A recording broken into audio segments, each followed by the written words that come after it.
Perhatikanlah. Seorang presiden cantik dengan kekayaan miliaran datang ke kafe untuk kencan buta.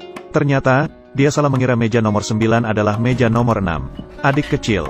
Di mana ayahmu? Oh, aku datang untuk kencan buta dengannya. Ya ampun, ayahku itu kepala kayu. Akhirnya dia mengerti. Oh, terima kasih. Nama ayahku adalah Sufan. Dia berasal dari latar belakang tentara. Sekarang dia seorang penjaga keamanan yang melindungi yang lemah. Gajinya sekitar 4.000 per bulan. Setelah dipotong pajak, tinggal 3.000. Tinggal 3.000 saja. Kakak perempuan. Kalungmu ini. Ibuku juga punya satu. Oh, sementara pria ini masih sibuk menelepon seolah-olah tidak ada yang terjadi. Tiba-tiba saat dia tanpa sengaja menoleh ke arah putrinya. Kehadiran wanita itu membuatnya bingung. Seorang putri yang kekurangan kasih sayang ibu sejak kecil. Sangat menginginkan seorang ibu. Maka dia dengan susah payah memohon kepada wanita itu. Harus memenuhi keinginannya. Setelah mendengar ini, wanita itu sedikit bingung. Saat wanita itu merasa canggung, pria itu datang dan menghancurkan kecanggungan. Dia datang untuk kencan denganmu. Aku tidak bercanda. Halo, namaku Jiang Yingsui. Aku adalah presiden dari perusahaan keuangan terbesar di Beijing. Aku adalah presiden saat ini dari Ling Xiao Group. Saat ini, kami mengelola aset senilai ratusan miliar. Tabungan pribadiku mencapai puluhan miliar. Aku datang untuk kencan denganmu. Tapi dia tidak menyangka, pria itu sama sekali tidak tertarik dengan kekayaannya. Dia langsung mengatakan bahwa dia salah mengenali orang. Dia juga mengatakan bahwa dia datang bukan untuk berkencan. Wanita itu melihat nomor meja di sampingnya. Jelas nomor meja 6. Jadi wanita itu berpikir, pria itu merasa rendah diri karena statusnya sebagai petugas keamanan. Jadi dia berpura-pura tidak tertarik padanya. Kemudian wanita itu mengatakan lagi, dia tidak memiliki persyaratan materi. Dia juga menghibur pria itu. Jangan merasa rendah diri karena perbedaan status. Siapa dirimu itu tidak penting. Yang penting adalah, meja nomor 6 di sana. Ini meja nomor 9.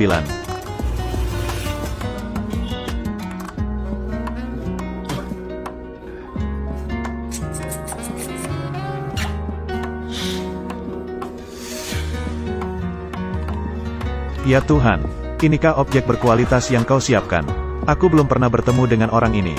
Tapi dia terlihat menyenangkan.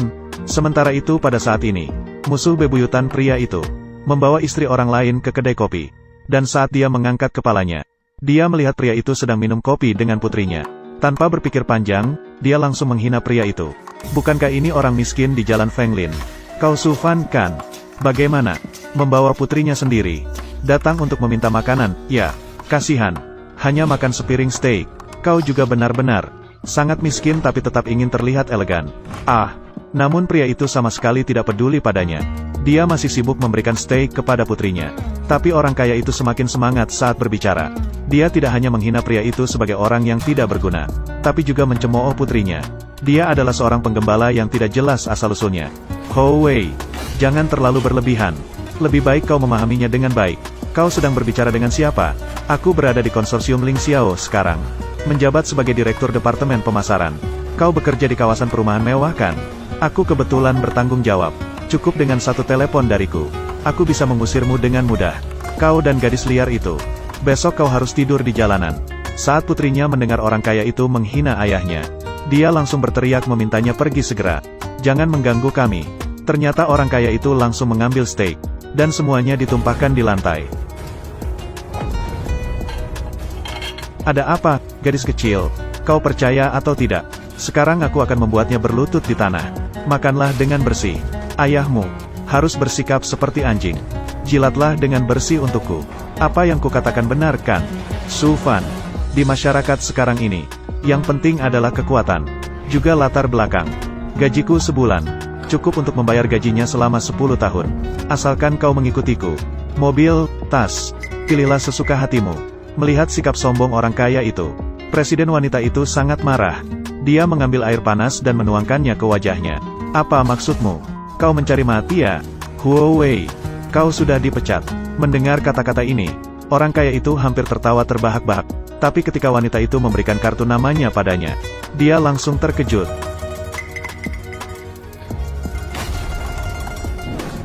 Kau adalah presiden Ling Xiao Corporation.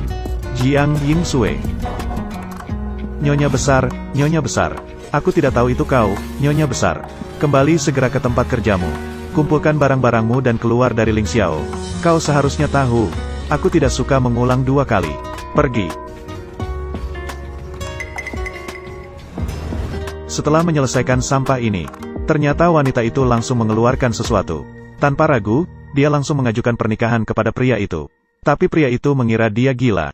Dia menggenggam tangan putrinya dan bersiap untuk pergi dari sini. Tapi tidak disangka, dia ditarik oleh putrinya. Ayah, semua orang punya ibu. Kecuali Xiaqi saja. Biarkan aku memikirkannya. Sore nanti, aku juga harus menghadiri pernikahan adik laki-lakiku. Dan juga, aku juga tidak membawa buku kartu keluarga.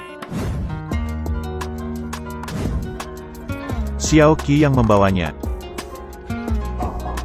Jadi begitulah, dalam waktu kurang dari sehari mereka saling mengenal. Mereka langsung menikah dan mendapatkan surat nikah.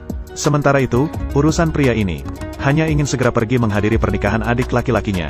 Tidak disangka, begitu tiba di tempat pernikahan, mereka langsung dihina oleh para tamu di tempat. Siapa yang mengundangnya datang? Sepertinya Su Sanxi. Tapi dia bahkan tidak memberinya undangan. Wajahnya benar-benar tebal. Datang dengan tergesa-gesa. Kalau bukan karena masalah keuangan di rumah, dia datang ke sini hanya untuk makan gratis. Kedua saudara ini, salah satunya adalah orang penting di bawah Bos Huo. Dia hanya anjing penjaga. Benar-benar berbeda sekali. Su Fan, tidak ada tempat untukmu di sini. Pengantin baru datang. Ibu melihatnya kan? Sanxi sekarang hidup dengan baik. Ibu, apakah Anda tahu di alam baka? Tenanglah, untuk menghindari masalah. Pria tetap tersenyum dengan paksa, memberikan ucapan selamat pernikahan kepada adik laki-laki. Tapi akumnya, aku dihina oleh adik laki-laki dan adik perempuan yang sombong. Apa yang terjadi dengan penjaga keamanan ini? Mereka berani membiarkan orang masuk begitu saja. Aku tidak mengenalnya. Dia hanya seorang pengemis yang menjijikan. Hahaha. Kataku Su Fan, apa kau tidak malu? Ini adalah hotel kerajaan. Tapi ini satu-satunya di kota utara kita. Hotel Bintang 7. Siapapun yang hadir, kekayaan bersih dan status. Semua ini adalah hasil kerjamu seumur hidup. Tak terjangkau. Dan Su Zong, bahkan menjadi yang terbaik di antara mereka. Bagaimana denganmu? Sampah.